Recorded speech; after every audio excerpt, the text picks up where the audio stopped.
Hello అండి, ఈరోజు మనం హిస్టోస్కోపీ అనే ప్రొసీజర్ గురించి తెలుసుకుందాం.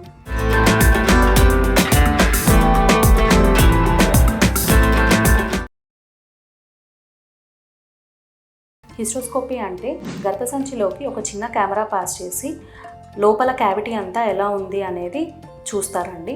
ఈ ప్రొసీజర్ ఎవరెవరిలో చేస్తారు అంటే, ఎవరిలో అయితే మనకి ఎండోమెట్రియల్ థిక్నెస్ సరిగ్గా ఫామ్ అవ్వదు, ఎవరిలో అయితే పాలిప్స్ అంటే గర్భసంచి లోపల కణితులు అంటాం అవి ఎవరిలో అయితే ఉంటాయో, అలాగే అడ్డుగోడలు, పొరలు, యూట్రైన్ సెప్టమ్ అంటాం అటువంటి వారిలో, అలాగే టీబీ ఇన్ఫెక్షన్స్ ఎవరిలో అయినా ఉన్నా, గర్భసంచి లోపల అతుకులు ఉన్న ఇటువంటి వారందరిలో మనం హిస్టోస్కోపీ ప్రొసీజర్ అనేది చేస్తాం. యూజువల్గా ఈ పద్ధతిని మనం ఎనస్థీషియా ఇచ్చి చేస్తామండి. సో అంత పెయిన్ ఏం అనిపించదు. ఈ ప్రొసీజర్ అనేది కూడా మనం పీరియడ్స్ వచ్చిన తర్వాత 8th day or 9th day మనం సజెస్ట్ చేస్తామండి. ఈ టైంలో వాళ్ళకి ఎక్కువగా బ్లీడింగ్ అనేది, స్పాటింగ్ అనేది ఉండకూడదు. అటువంటి టైంలోనే మనం ఈ హిస్టోస్కోపీ ప్రొసీజర్ అనేది సజెస్ట్ చేస్తాం. ఈ హిస్టోస్కోపీ పద్ధతి ద్వారా ఎవరిలో అయితే పాలిప్స్, అడ్డుగోడలు ఇవన్నీ ఉంటాయో అటువంటివి అప్పటికప్పుడే మనం ట్రీట్ చేయగలుగుతాం.